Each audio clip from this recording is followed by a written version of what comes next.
Blanc once again banned by Dig. Ashe will follow swiftly, so sticking to a lot of their target bans they had on red side. Yeah, and the Ashe ban is something that is slightly peculiar, right? But just taking away that long-range initiation from the bottom lane, we did see that very low action early game, and Ashe is something that can definitely accelerate that.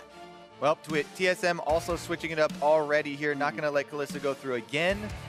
First pick priority there for Team Dignitas. So kind of the first game did have a lot of feeling of kind of the surprise factor adding to the extra advantage there for TSM. But they also followed up with the Tristana here.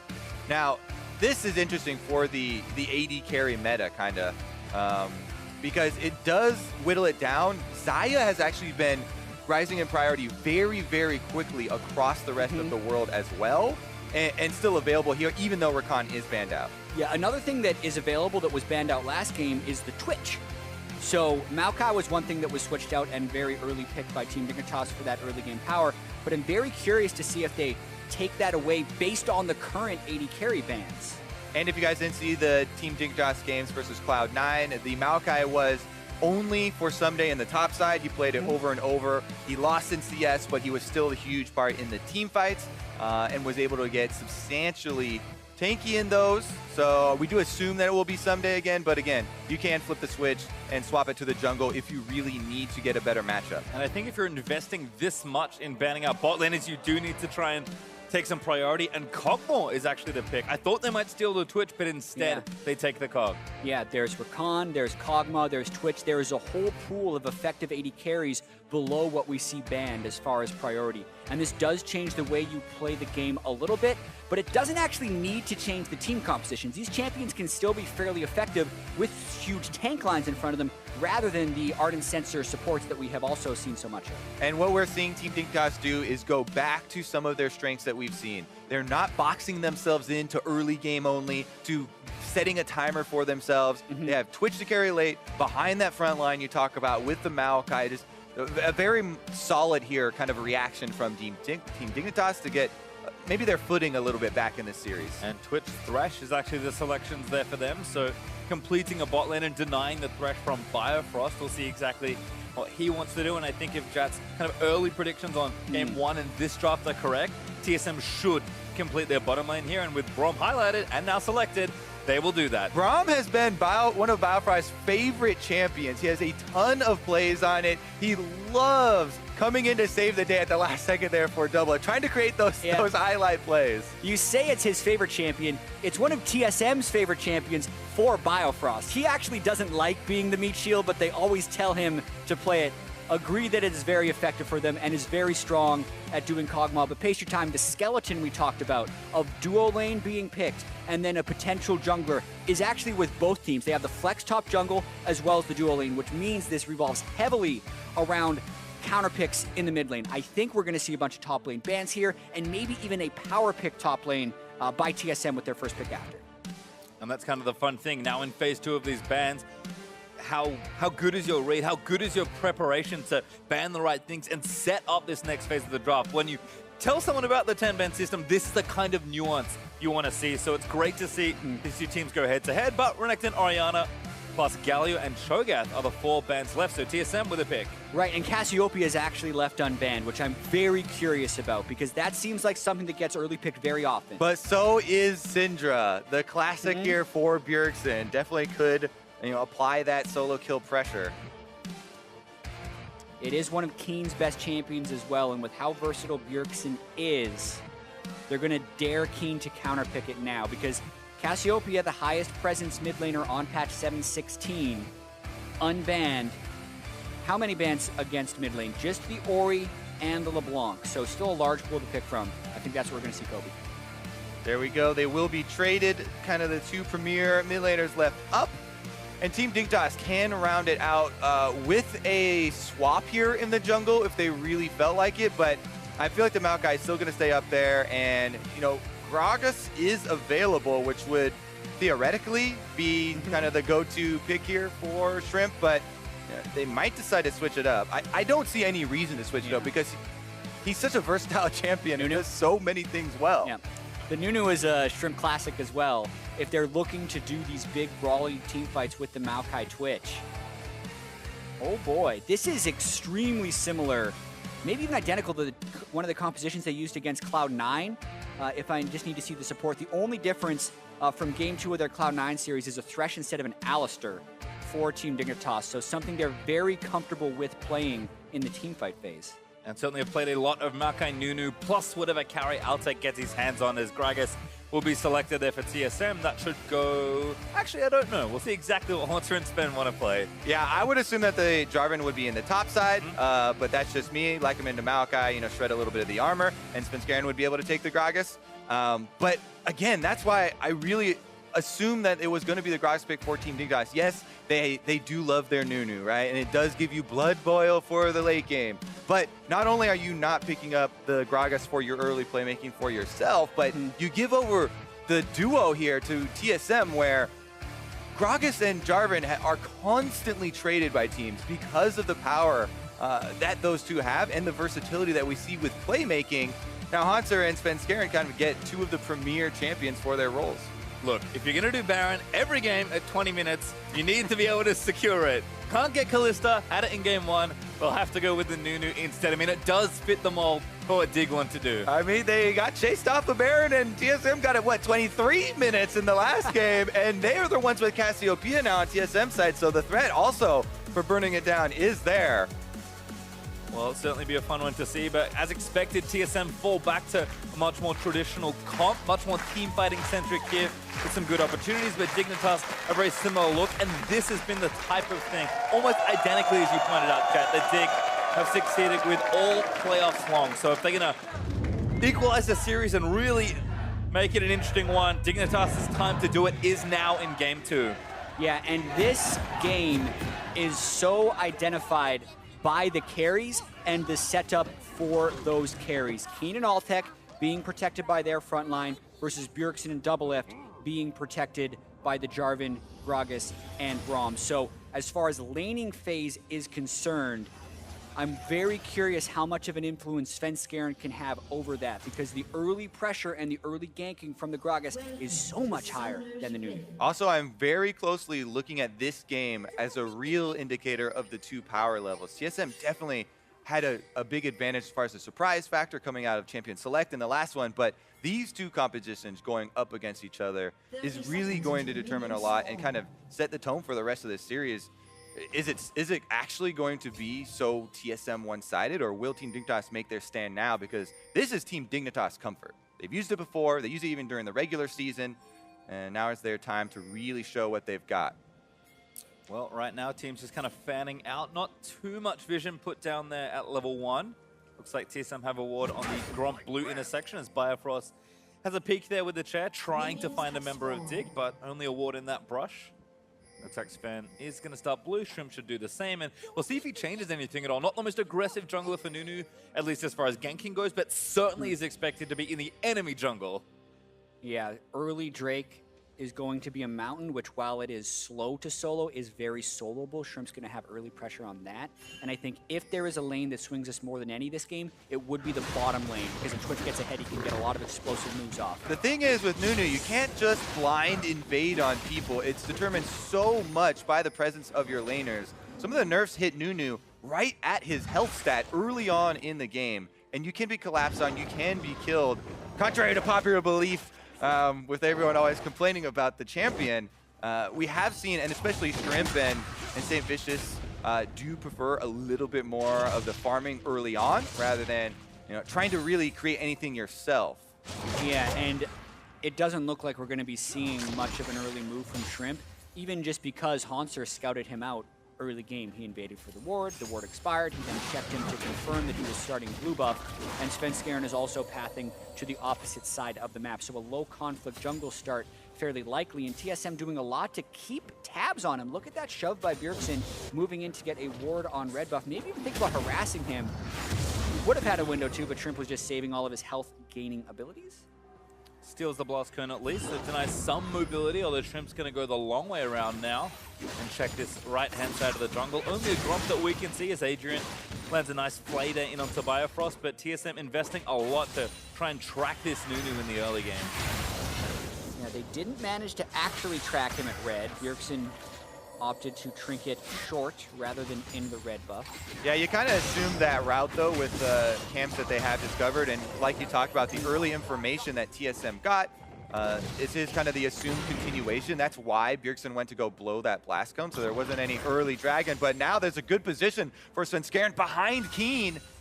Keen has gone missing. There he is. Yep, oh, gets him in the fog of war, but the stun's actually nice, forcing the flash from Bjergsen. Got the poison on the heel, burnt out as well. Keen gets out of there, but Adrian looks for the flash flame, misses as Sven flashes out. He definitely would have been dead if that, not for that timely roam there by Adrian and Shrimp, able to get up to the mid lane. Svenskeren now does have double buffs as well, but Shrimp is on the offensive. Huge credit to Adrian for that roam, though, as Keen was, as you say, definitely dead, but Shrimps would have to burn his flash. Blast cone, Blackness gets it! Autos it away. Shrimp is safe, but very low on health. Nice roam down from Haunter as both teams doing a nice job answering each other, but Haunter... Push him off Gromp now. He's going to continue, flashes in, gets the knockup, he wants to go for the solo kill, the Gromp still hitting Shrimp, and that's first blood, Haunter! Shrimp with the greed, down flash, smite consumes early, Haunter just walks over for the blast cone, picks up an easy kill. You immediately have to leave when you see that. Now Haunter is double buff Jarvan in the top side against a Maokai.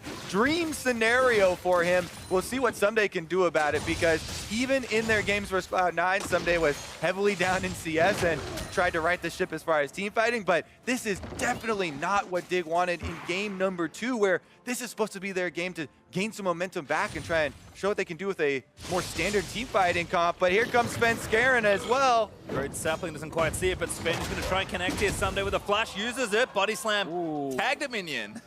Yeah, but it still gets the flash, so the same effect is there, even if it was a misplay by Svenskeren. And we talk about this being a carry-focused game, but you have to adapt in it. When you get that first blood double buff onto Haunter, you then start playing around him in the early game, because the influence that Jarvan can have at level 6 with a teleport on those carry lanes is huge. And Jarvan goes much more offensive than a Maokai does early, so his ability to one-shot the Twitch or the Cinder is very real. Speaking of carries, though, in the mid lane, so much pressure here. This is both summoners blown by Keen. Even though he did not die, Cassiopeia with a double summoner advantage is incredibly threatening, especially considering you do have playmaking junglers. So Keen now on the Syndra does have to play it very safe. You don't even have like counter kill pressure until you're level 6, so he has to really expect a lot of aggression, and there are no wards around mid lane for him to work off. Haunter with the Tiamat now as he returns to the lane. B is very strong. TSM, though, going to start up a very early Drake. Shrimp is in the area and does spot them. And a lot of this is because of that mid lane pressure that, you know, Bjergsen had, and he was able to roam down after pushing it in. They don't want to let any sort of chance of a Nunu smite steal, consume smite combo coming through here, though. And it's just enough threat there with Adrian getting some vision.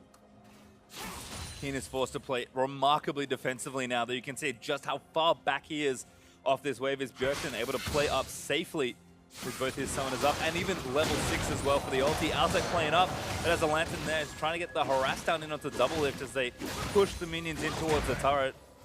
And bot lane for Dig is certainly going to have to do a lot more work. I think Adrian in particular, I loved the first roam, but he was notably absent from game number 1. Yeah, they have been able to consistently shove this TSM lane into the turret, but they have not been able to deny almost any CS from Doublelift. He's even already back to pick up a recurve bow.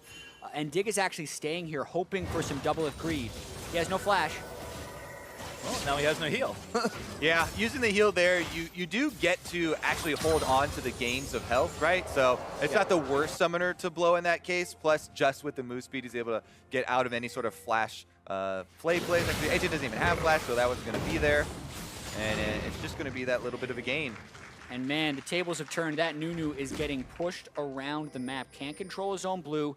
Now looking for a counter invade, but Svenskeren can zip over there. Like I said, you cannot just blind invade with Nunu. You're like, if you only have counter jungling on your brain as Nunu, you're going to have a bad time. Now he's actually got out. His brain. He's going to have a bad time here. TP in from Haunter, very deep to try and take that Shrimp, and he's dead. Haunter kills him again. Your bottom lane is gone. You have no right being down there, and TSM punish.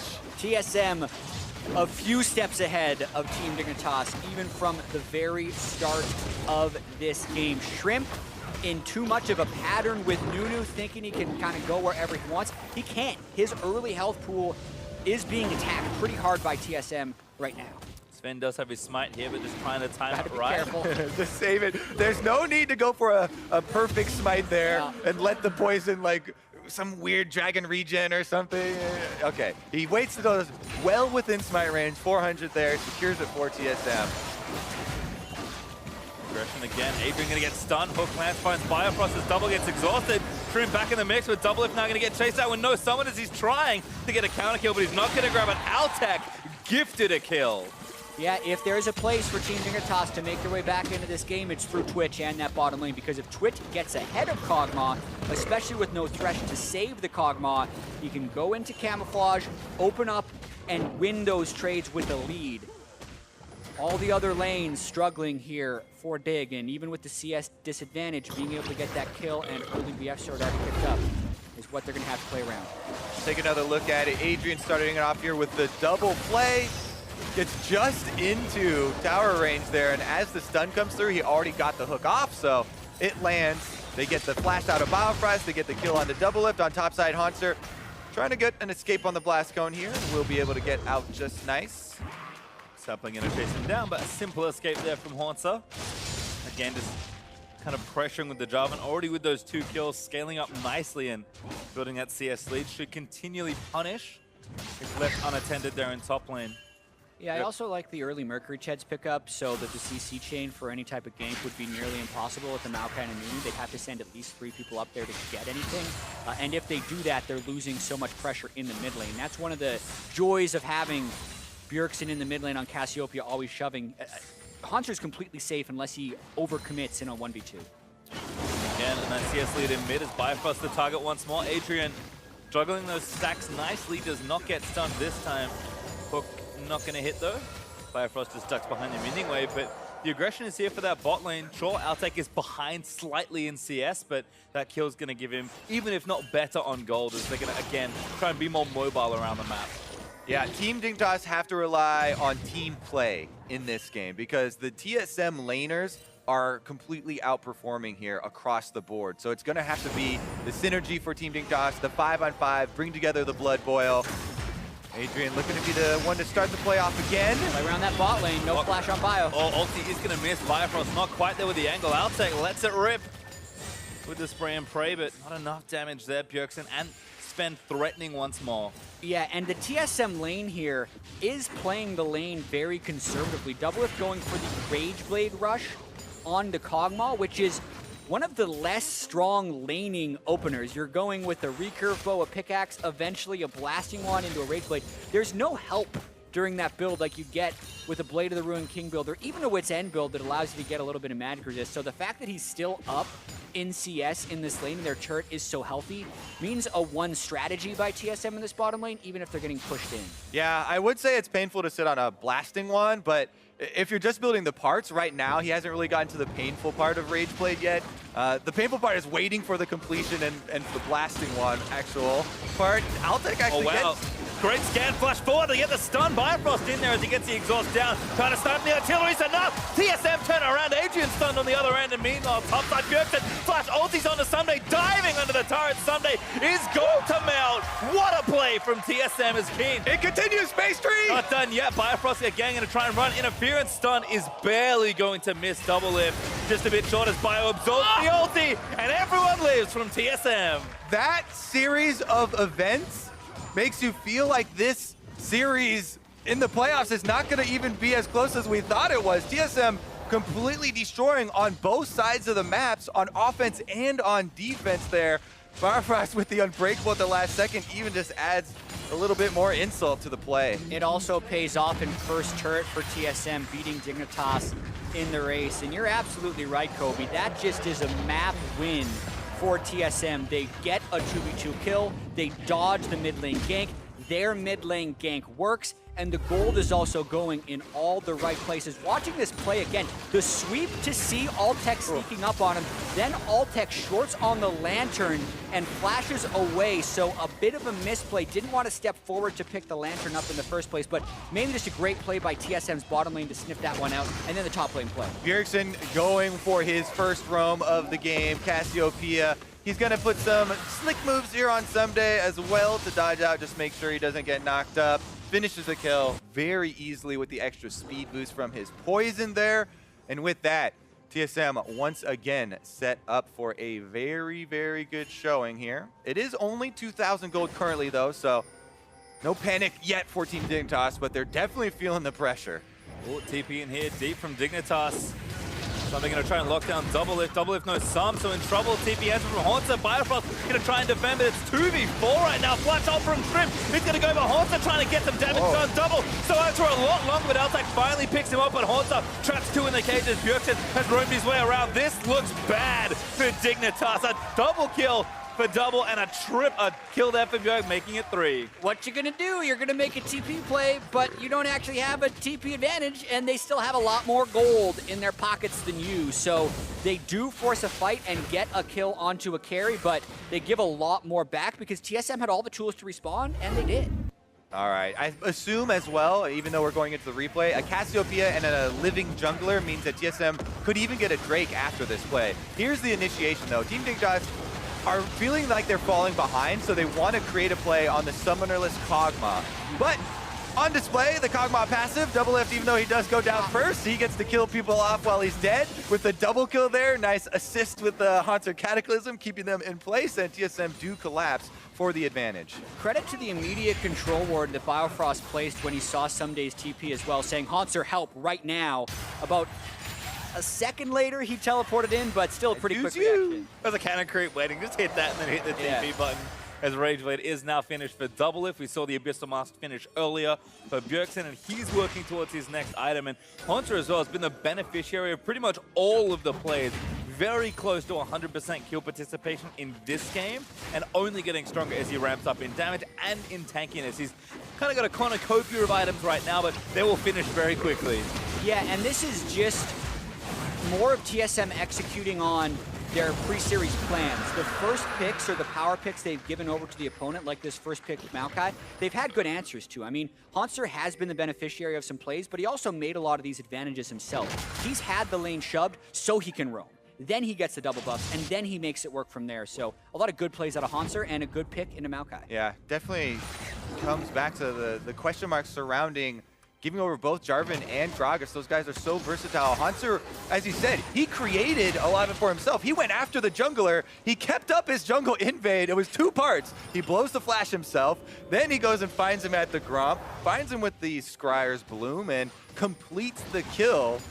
You can't just retreat to your own jungle and be safe when Haunter's on the lookout. And TSM's gold lead is starting to grow even further forward. 4,000 gold up now, and they did take that Drake that you expected. It was a little later than after the replay, but still with a Cloud joining that mountain to make it 2 early objectives there for TSM. And the rummage through the bot side jungle continues. They're going to sweep out whatever they can, and Keen not looking too vulnerable with both his sums up, but certainly feeling like the rest of his team a whole host of pressure. As Sven actually leaps in a little too far. Box up from Adrian, but Ulti going to try and connect. Kane still looking for the ult target, but Bio with a good amount of disengage from the Braum. Yeah, necessary disengage there from TSM. I think even with how far they're ahead, I think a 5 versus 4 would have been the opening for Team Dignitas to get back into this game. And the disengage call there and execution, definitely necessary. And they're also in no rush right here with Cassiopeia and Kog'Maw, as well as the top laner who has an advantage. So what we talked about before, relatively early Rift Herald can be used to break open that mid lane. And we'll get it here. Dignitas just backing off to their lanes to go and farm. So Bjergsen actually kills it, but yes, does go over to Sven Skaren.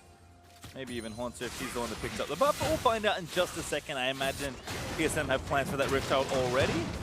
Maybe even in the top lane as they are going to get it shot. They need the wave to join them though, so gonna have to wait. Although Sven now going to turn on it. Also, we kept talking up how someday on Maokai would have effectiveness once they group up for the team fights, but TSM just blew his ultimate and his flash, 2 of the key components of his team fight. He does now complete the Righteous Glory, but Team Dignitas are just bleeding gold all over the map.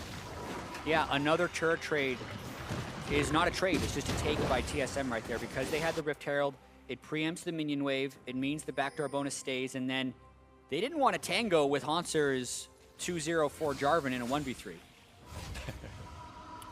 Which kind of speaks to just how far ahead TSM are getting in this game, I think. double also stole the blue buff away, so that's taken out of Dignitas' jungle, and now we're getting to sort of the meat of a lot of these builds for TSM. 2 items on the way for Cog as he's got a Zeal, and now Morello finished for Bjergsen with that Tier still charging up. He's an Abyssal Mask up on Keen. That's an absurd mid lane advantage right now. They both have Morellos. Obviously the Stork Shoes is something Bjergsen can never match on Keen, but just the 1,000 gold lead is showing a lot bigger in the items right now because Keen hasn't shopped. Certainly right now, just again, that total amount of pressure TSM have built, just forcing Keen to stay here. There's a reason he can't shop. He's not silly. He does want to spend his gold, but Bjergsen is always pressuring this lane, and now almost all of TSM will join to try and take this turret down. Sven got a lot of pressure for a potential dive play. Dig grouping behind the turret to try and save it. That wave, Keen's able to clear out, so TSM will not get it on that pass. Yeah, TSM right now are kind of just waiting around for less risky objectives to go for. They have such a solid lead that they don't really want to go for a tower dive or anything to push the tempo at this moment. And they just kind of want to milk the lead, continue to increase their extra gold here. Dignitas have to be careful because they want to make a counterplay, but it is risky. Will be enough here to try and take the turret down. And we'll be there. Cog with the extra range, able to shoot down the last few hits, and TSM with a 3-turret-to-1 advantage. 3-turret-to-1 advantage. And so rarely do we see multiple control wards set up for a Baron before he's even going to spawn. TSM have 3 control wards over by Baron. There's one in the pit waiting for him to arrive because of the amount of extra gold and DPS that they actually have to threaten that Baron on top of a Mountain Drake. It's a reality that we could see a 20-minute Baron against the Nunu team. Yeah, 1.5 games into the semifinals, TSM looks really strong, especially with how confident Team Dignitas looked in the quarterfinals. What TSM is doing, dismantling them so far, is very impressive. The setup they have, very good. They are losing some of that right now, but the control ward in the pit will be successful. And now it's just a matter of the pressure being immediately on Team Dignitas to control this Baron pit with the Cassiopeia Cogmoth threat that is ever present. And Hauntzer does have his teleport ready, so it's imperative for Team Dignitas to clear out the possible teleport wards behind them. If Hauntzer gets a flank onto Keen and Altec, then it is going to be disastrous for Team Dignitas. Yep, to kind of add to that Baron that's upcoming as well. Mountain Drake #2 will be on the table in 30 seconds, so TSM likely positioning for that objective. Given all the map pressure they currently have, it's not too difficult to see where their next moves might be. Again, up about 5,000 gold and looking to grow that lead ever further. Dignitas really do need to stop the bleeding. It's difficult. They're bleeding from multiple wounds. Which one do you cover first? You're gonna have to cauterize bottom lane first, maybe someday. At the turret, not actually having a problem from any sort of dives, but it's really still about looking for openings. How are Team Dignitas gonna get back into this game? It seems like such a feat. Exactly. The one thing they can look at is the 2-kill Twitch, but he's not at a place in items where he can actually do anything yet. They don't have a Knight's Vow, they don't have any Ardent Sensor type abilities, he doesn't have Infinity Edge. What did happen when they pulled this off against C9 is they waited for him to get Infinity Edge, they powered him up with Blood Boil, and something happened. So they're trying to wait for that moment, but the window is impossibly small. And there's that Mountain Drake we expected. TSM solo it with their top and mid laner, and now move again to counter Dignitas' attempted push here in the top lane. I mean, Dig can kind of feel around these objectives and force a fight, but they're not even strong enough yet. If they take any sort of fight that's on even footing, they're not going to win. So I think hoping for a pick or just a rush on an objective is potential, but Dig, I'm probably thinking they need to hold on just a little while longer. The question then becomes, if they need 5 minutes, say, and they probably need more to really get to a comfortable spot in this game, will TSM comfortably give them that time? And the answer almost always with this team is no. Yeah, and understanding and executing on the win conditions is something that TSM has done really well in this series. I mean, game 1, Team Dignitas had potential shoving lanes early, and TSM needed to stall to scale. They did it. First blood didn't happen until 18 minutes. Here, there's been a few windows of power that Dignitas would have to play around. Keen hitting level 6 before Bjergsen can buy Magic Resist would have been one. That wasn't even close. Bjergsen got Magic Resist and even killed Keen before that had happened. The next one would be Infinity Edge for Altec when he can get Blood Boiled with the Knight's Vow. They're getting close to that, but TSM has already set up so much and are trying to make a play before that point happens to make their lead even bigger. 2 items also done for Double Lift, who's again built a little cheaper with the Runins plus the Rage Blade, so he's ready to either fight or maybe even shred that Baron. You can definitely fight Baron, yeah. Double Mountain Drakes, Kog'Maw and a Cassiopeia on your team. Gotta watch that thing very closely. And Digger out of vision by the looks of things here. TSM have done a very good job diligently sweeping it, and that one blue trinket is going to fade away. And it's crucially before any of their major item completions come through. So TSM wants to fight. Certainly do. Looking for the engage. Svenskeren lining it up. Hook not going to connect there for Adrian. TSM just continuing to clear out wards. Thresh is definitely a really nice champion to have on your team in these very scary situations. Adrian adds a little bit more versatility here. One more escape for whoever tries to go face check and get some vision. But again, look at how scary it is.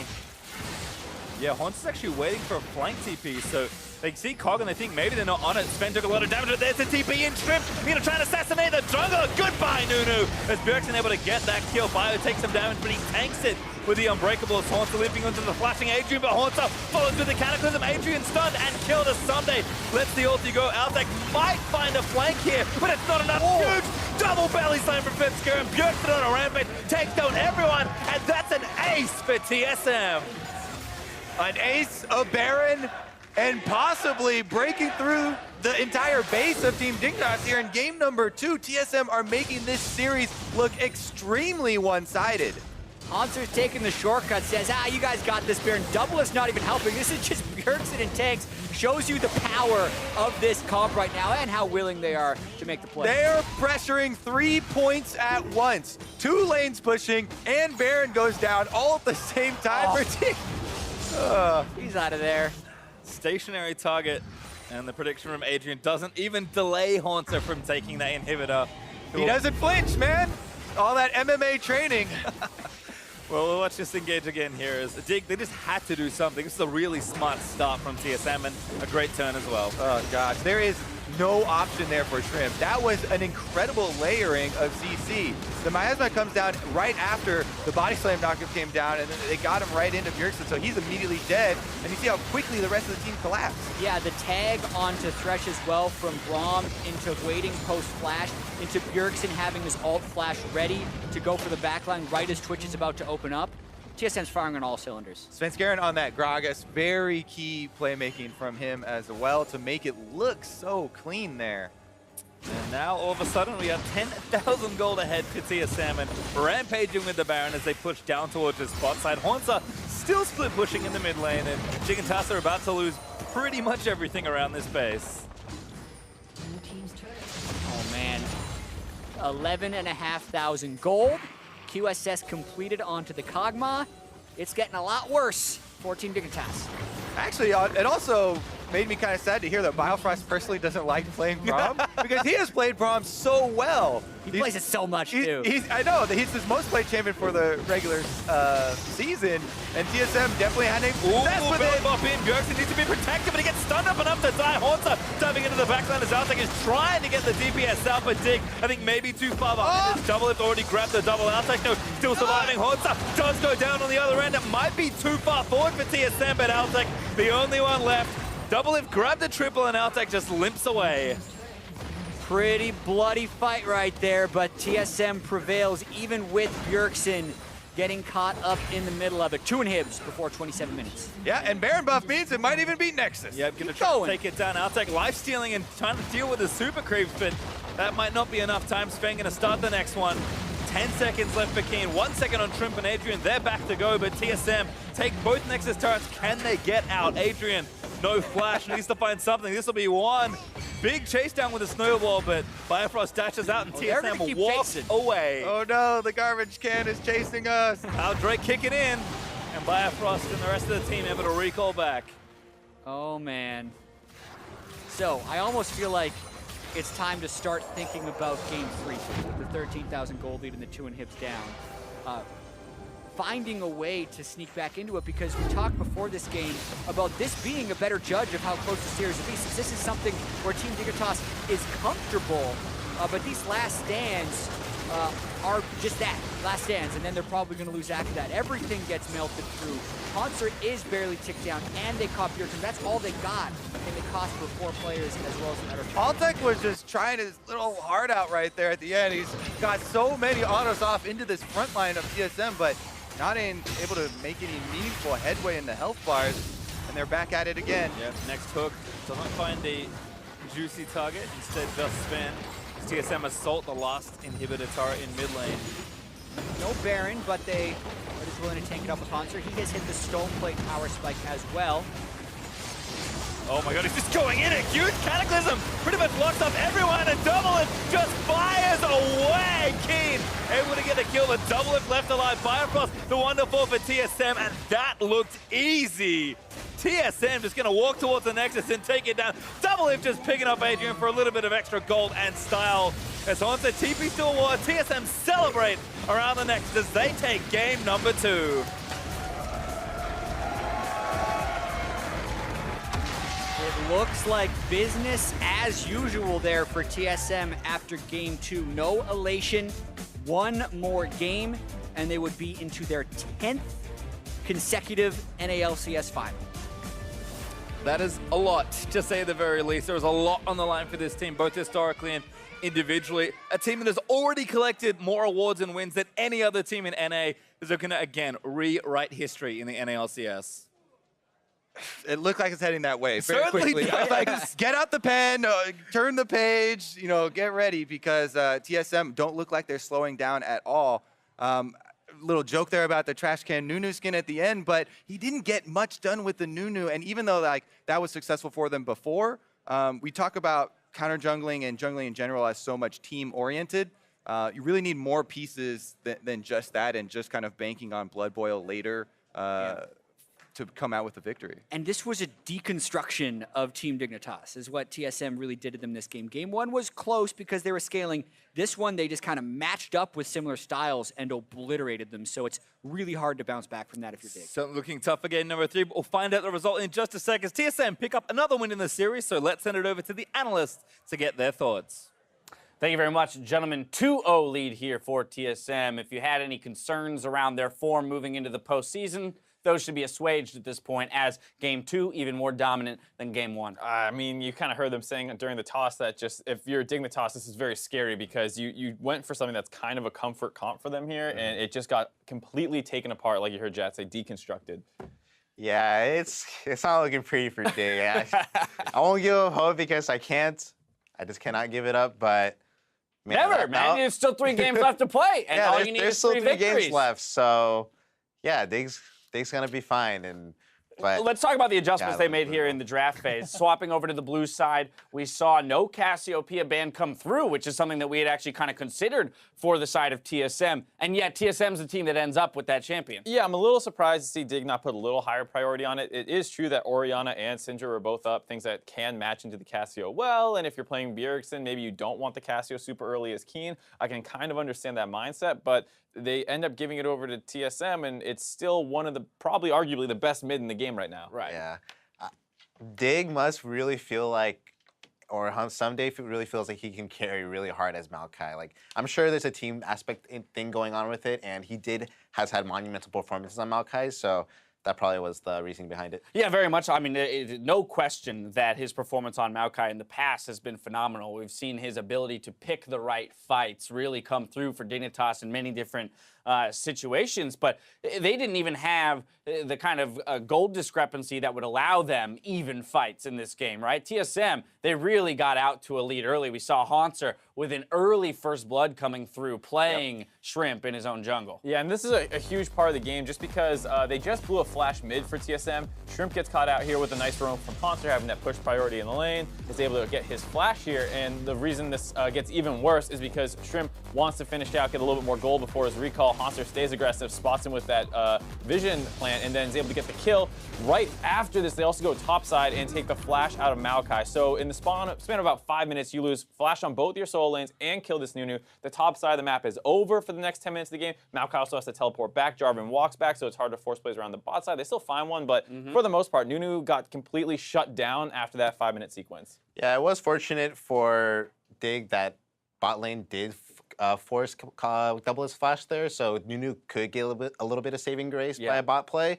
But man, if that hadn't happened, I don't know what he would have done. We ended up in a situation where we've got a double buff Jarvan, as you mentioned, who doesn't have to blow his teleport to get back into lane. He's got a Tiamat real early on into the game, which means pressure on the top side of the map for TSM is extraordinary. And that's exactly why we saw Shrimp make his trip down to the bot lane. But not 5 minutes later, 12 minutes into the game, TSM ends up making a play on both sides of the map. Mark, explain to me how this happens. Well, I mean, anytime you commit resources up to one side of the map, you should be careful on the other side. So you see TSM making a concerted effort here on the top side. They want to go onto Someday. Like we said, the whole top side of the map is winning. It's very easy to keep forcing down onto this Maokai. Yeah, right, but you noticed that the Twitch went down. Yeah, and somehow TSM's bot lane still got a kill, and it's like, this sucks because Nunu is coming from the bot lane towards bot lane from base, and Syndra's coming bottom too. So all they had to do was wait, and they can get like cross-map play and maybe an equalization, but instead it all goes wrong. Now, I know they didn't come away with the victory, but Kiwi, you were talking a little bit about Altec specifically and his ability to play Twitch as a champion. Yeah, he's always going for the stealth plays, and I'm not talking about the stealth plays where you kind of just queue past them and ult and you kill the whole team. A lot of Twitches can do that. That's like his most known action. But there's Altec, he's always just going out of fog in lane. He makes so many lane plays with the Twitch stealth. And people always want to say that just in case they get ganked, but they always forget about the attack speed buff until he has his ult. But yeah, there's a big surprise. You can actually that sweeper by Biofrost there was life-saving, to say the least. Yeah, because you saw Altec doing exactly one of those plays you're talking about, sitting in that brush, ready to try and make a play, but Biofrost with the perfect timing on it spots him out, and they're able to get that kill. Right, so great play out of TSM on both sides of the map this time around. I want to take a look at one more team fight. This is 24 minutes in, close to the end of the game. TSM getting a big ace around the Baron. Oh yeah, double Mountain Dragon with a Cassiopeia is pretty much any time past 20 minutes, you gotta walk forward and check it. Shrimp gets caught out, and then it's just a full chase down mode. Adrian with the flash forward here, kind of alley-oops Concert on top of Someday as well, keeps him locked in the pit, so Kog'Maw can free fry it to that tank. It just all goes wrong. There's body slam flash here. Boom. Very clean. Shrimp smelled something going on. I like that TSM tried to disguise it a little bit by having Cog show and not damage Baron, but yeah, I don't know. This Bjergsen was just so huge at that point. So now here is where, on the side of Dignitas, I would be extraordinarily worried, because in game one we had an early focus composition, although we didn't play it as aggressively as we should have. But we got behind and we ended up losing. Here we have, a decent team fighting comp, but we give up too many advantages in the lane phase, and now we're in an insurmountable deficit. So what's the solution for Dig? Where do we go? Because it seems like two of the, the major paths you would take as a competitive League of Legends team have just been shut off. It's one of those things where there's no clear path left, but there are a lot. One thing we haven't seen on Dignitas in a long time is the put your eggs in the carry Someday basket. Maybe they try that. It's been a long time since they're like, here's Camille, go please win us the game. Maybe they go that route because the other two don't look to be working. Maybe you go for that game plan, game one again, and just actually fight a lot in the early game and try and force. Is there a bot lane duo that would more specifically allow them to press advantages early? I thought the best chance they had was actually the Blitz Kalista, and they were actually kind of going even, and Blitz going even in lane is actually pretty good, and he was hitting decent hooks in lane. So, but yeah, if that doesn't work, it's actually really hard to pressure a lane, a TSM bot lane, because they actually play kind of safe champs. There's not much room for getting any huge plays bot. So maybe something, yeah, I do kind of want to see the Someday carry, or let's see the King Cassiopeia, because we've been talking about how he's really good at that champ, so I would like to see. A few thoughts from us. 2-0 lead for our first place team. It's Dignitas' last chance to make history and prevent TSM from attending the final. See if they've got what it takes to start a reverse sweep after the break.